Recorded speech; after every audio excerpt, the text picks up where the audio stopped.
all end, these memorials of ours.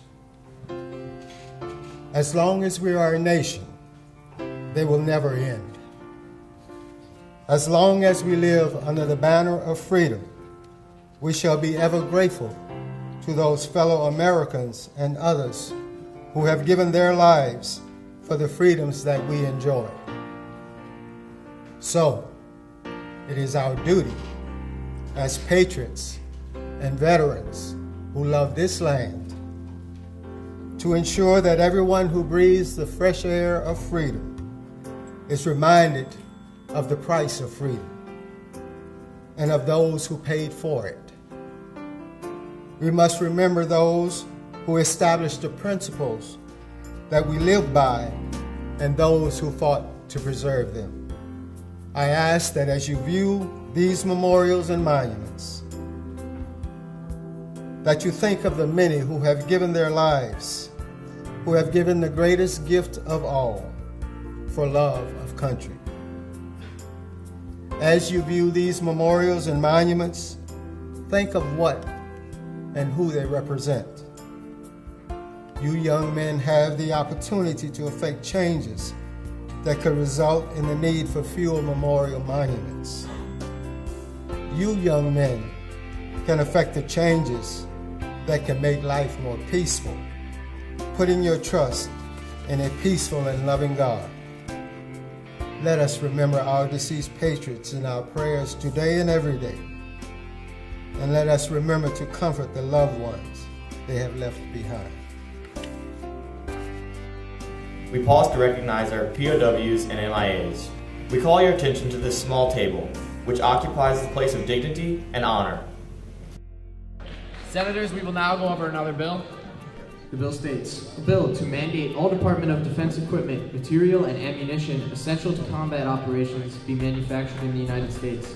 The main purpose of this bill is pretty straightforward. It's just to have America eventually be independently creating all their own military equipment.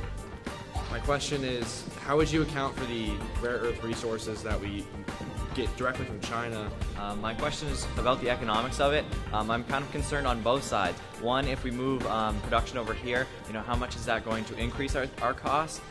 Do you happen to know if we actually have all the raw materials necessary to make those, or if we would indeed still have to trade for those raw materials? The floor is now open for debate. Once again, pros on my left, cons on my right. We will start with the pro remark. And I'm just telling you, from experience, it's a scary feeling when you have people running at you shooting and your gun doesn't go off. Mine jammed personally, do a faulty charging handle, and it's not a good feeling, and I don't think that we should put the real troops overseas in that kind of danger.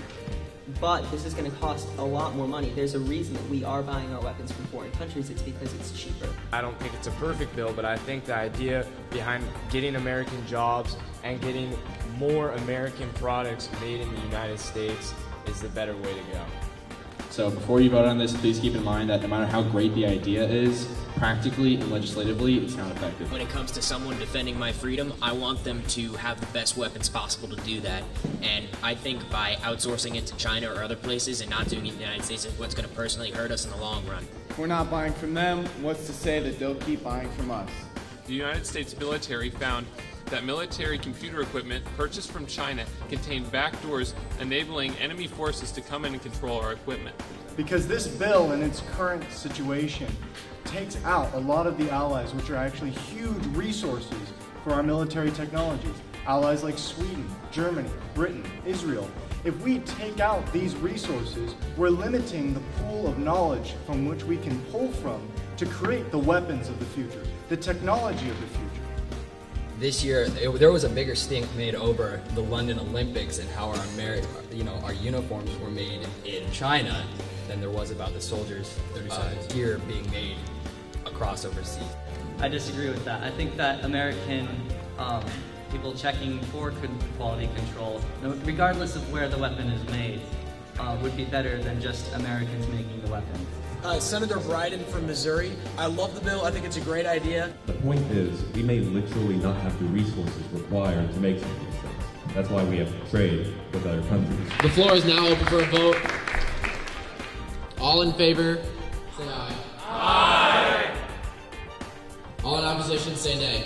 Nay! The bill fails. The bill fails? Welcome to Maryland. Yes, sir.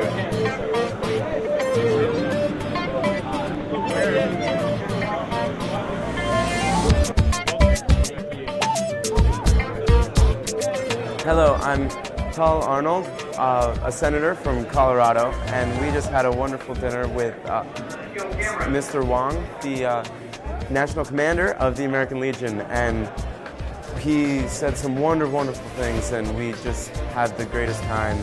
Actually, the American Legionnaire at our table we talked with him, and he told us about story after story about his service and his time, just his history, and he had so many wonderful things to say. I learned so much, and it's really been an experience of a lifetime.